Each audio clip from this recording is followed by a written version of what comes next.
रात का अंधेरा समुद्र पर अपना साया फैला चुका था। काले बादल आसमान में उमड़ रहे थे और हल्की हल्की बिजली चमक रही थी। समुद्री जहाज ब्लैक स्टिंगर की डेक पर खड़ा था कुख्यात लेकिन चालाक समुद्री डाकू कैप्टन ड्रेको। उसकी नजरें हाथ में पकड़े एक पुराने जले कटे नक्शे पर टिकी थीं, जिसे उसने कुछ दिन पहले एक उजड़े हुए मछुआरों के गांव से हासिल किया था। उसके साथ थे उसके खास और अनोखे साथी, तीन जहरीले बिच्छू जिनके नाम थे स्टिंग, वाइपर और शैडो। ये तीनों सिर्फ साधारण बिच्छू नहीं थे, बल्कि बेहद चालाक और खतरनाक थे। वे न केवल ड्रेको के साथी थे, बल्कि उसकी रक्षा भी करते थे। ड्रेको ने नक्शे पर उंगलियां फिराईं और धीरे से पढ़ा। सोने की गुफा वहां छिपी है जहां बिच्छू की परछाई नाचती है।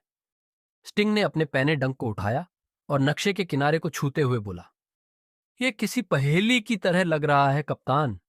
हमें इस सुराग को हल करना होगा। वाइपर ने अपनी चमकती आंखों से नक्शे को ध्यान से देखा और बोला, बिच्छू की परछाई, क्या इसका कोई खास मतलब हो सकता है? शैडो, जो हमेशा गहरी सोच में रहता था, धीरे से गुर्राया, इस नक्शे में समुद्री नमक की खुशबू है। शायद ये किसी टापू की ओर इशारा कर रहा है। ड्रेको मुस्कुराया और बोला, तो हमें उस रहस्यमयी द्वीप की खोज करनी होगी। तैयार हो जाओ, हम खजाने की ओर बढ़ रहे हैं। जैसे ही ब्लैक स्टिंगर तेज लहरों को चीरता हुआ आगे बढ़ा, अचानक आसमान में बिजली कड़कने लगी। हवा तेज हो गई और पानी उग्र होने लगा। ऐसा लग रहा था जैसे समुद्र खुद ही उन्हें रोकने की कोशिश कर रहा हो। अचानक जहाज जोर से झटके खाकर हिलने लगा। स्टिंग ने सतर्क होते हुए कहा, यह कोई आम तूफान नहीं है, कुछ गड़बड़ है। ड्रेको ने तुरंत दूरबीन से समुद्र की ओर देखा और उसकी आंखें चौड़ी हो गईं। पानी के नीचे कुछ अजीब सी लाल चमक थी और उनके चारों ओर साए घूम रहे थे। ये ये तो अभिशप्त समुद्री जीव हैं, ड्रेको फुसफुसाया। तभी अचानक एक विशाल जलप्राणी पानी से बाहर निकला। उसकी लाल आंखें चमक रही थीं और वह सीधे उनकी ओर बढ़ रहा था। स्टिंग ने अपनी पूंछ हिलाते हुए फुफकारा, यह कोई सामान्य समुद्री जीव नहीं है कप्तान, यह कुछ और ही है। वाइपर ने सतर्क निगाहों से लहरों की ओर देखा और कहा, शायद यह अभिशप्त रक्षक हैं जो खजाने तक पहुंचने वालों को रोकते हैं। ड्रेको ने तलवार म्यान से बाहर खींची और गरज कर बोला, चाहे जो भी हो, हम पीछे नहीं हटेंगे। अचानक समुद्र में एक भयानक हलचल हुई। पानी की सतह से तीन विशाल जीव उभरे। उनके शरीर काले, भयानक और डरावने, और उनकी आंखों से लाल रोशनी निकल रही थी। वे किसी प्राचीन अभिशाप के तहत बंधे लग रहे थे। शैडो ने गुर्रा कर कहा, हो, हमें जल्दी कोई रास्ता निकालना होगा, वरना ये हमें हमें डुबो देंगे। ड्रेको ने जहाज की चप्पू टीम को इशारा किया, जहाज को तेजी से मोड़ो, हमें इनसे बचकर निकलना होगा। लेकिन तभी उनमें से एक जीव ने अपनी लंबी टेढ़ी मेढ़ी भुजाओं को उठाया और सीधे जहाज की ओर हमला किया। एक जोरदार धमाका हुआ। ब्लैक स्टिंगर का एक हिस्सा टूटकर पानी में गिर गया। जहाज हिलने लगा और दल के कुछ सदस्य गिरते गिरते बचे। स्टिंग, वाइपर और शैडो एक दूसरे की ओर देखे बिना ही अपनी लड़ाई की मुद्रा में आ गए। वाइपर ने तेजी से छलांग लगाई और अपनी तेज पूंछ से उस जीव पर वार किया, लेकिन वह पीछे हट गया। ड्रेको ने अपनी तलवार से लहरों की ओर इशारा करते हुए चिल्लाया, इन अभिशप्त जीवों को हराने का कोई तरीका होगा। हमें नक्शे का कोई और संकेत खोजना होगा। शैडो ने नक्शे को फिर से ध्यान से देखा और बोला, कप्तान, शायद ये खजाना सिर्फ किसी द्वीप पर नहीं, बल्कि पानी के नीचे किसी छिपी जगह में है। ड्रेको की आंखें चमकीं। तो हमें समुद्र की गहराइयों में उतरना होगा। तेज लहरें ब्लैक स्टिंगर से टकरा रही थीं और आसमान में गरजती बिजली चारों ओर रहस्यमयी आभा फैला रही थी।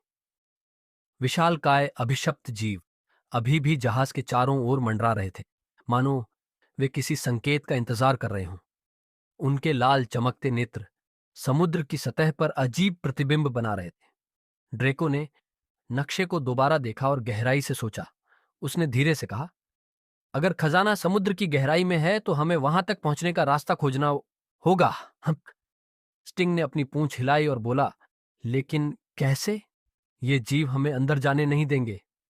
वाइपर ने समुद्र में झांका और कहा, हमें इनसे ध्यान हटाने के लिए कुछ करना होगा।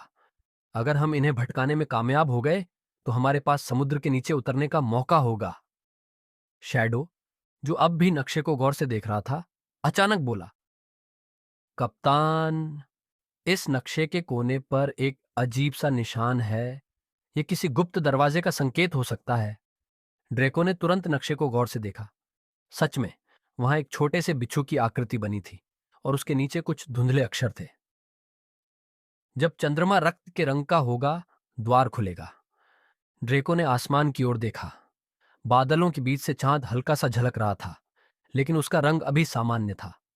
उसने गहरी सांस ली और कहा, हमें सही समय का इंतजार करना होगा। जब चंद्रमा लाल हो जाएगा, तब समुद्र हमें रास्ता देगा। लेकिन इससे पहले कि वे कोई और योजना बना पाते, अचानक समुद्र में जोरदार हलचल हुई। एक जीव ने जोर से दहाड़ लगाई और अपने विशाल पंख फैला लिए। उसकी आंखों से लाल रोशनी और तेज हो गई। स्टिंग ने चौकन्ने होकर फुफकारा, ये कुछ महसूस कर रहे हैं। शायद इन्हें पता चल गया कि हम क्या करने वाले हैं। ड्रेको ने तुरंत फैसला लिया, हमें जल्दी करनी होगी। तैयार रहो। जैसे ही चांद लाल होगा, हम समुद्र के नीचे उतरेंगे। जैसे ही चांद गहरा लाल हुआ, समुद्र की लहरें एक अजीब ऊर्जा से चमक उठीं।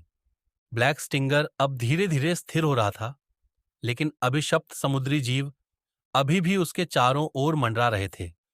उनके लाल चमकते नेत्र अब और भी डरावने लग रहे थे, मानो वे किसी आदेश का इंतजार कर रहे हों।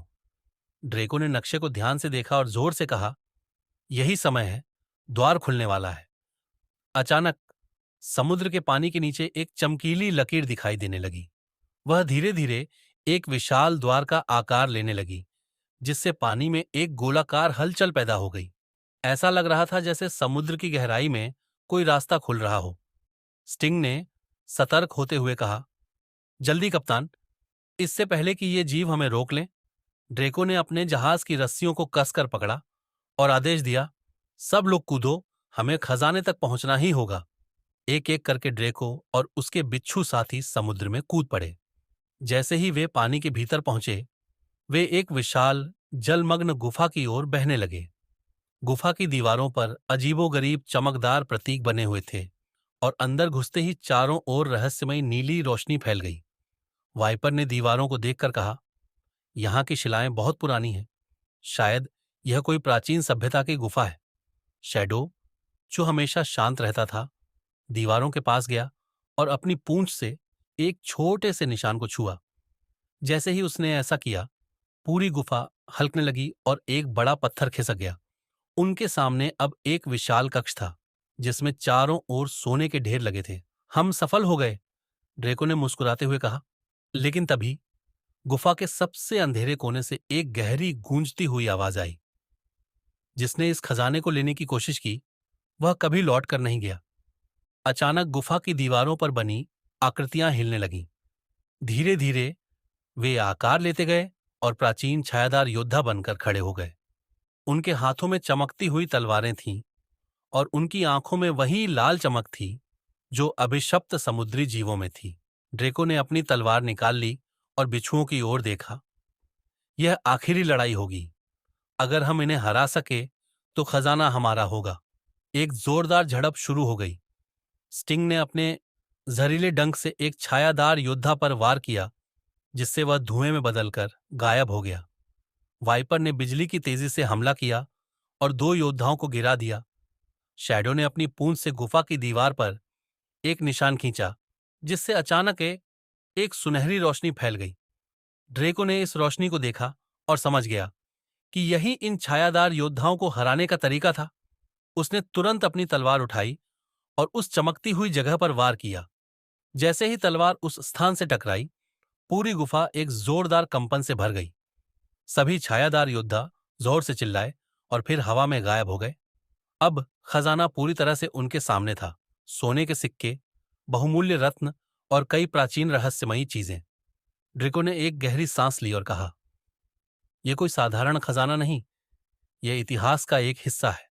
उन्होंने जितना ले जा सकते थे उतना खजाना उठाया और गुफा से बाहर निकलने की कोशिश करने लगे। लेकिन जैसे ही वे वापस समुद्र की ओर बढ़े, गुफा धीरे धीरे ढहने लगी। ड्रेको और उसके साथी तेजी से बाहर निकले और पानी के ऊपर आए। ब्लैक स्टिंगर अब भी उनकी प्रतीक्षा कर रहा था।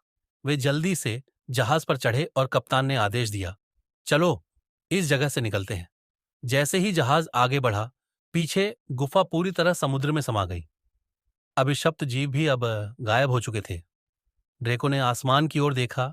चांद अब फिर से अपने सामान्य रूप में लौट आया था। उन्होंने खजाना पाया, लड़ाई लड़ी और जीवित लौट आए।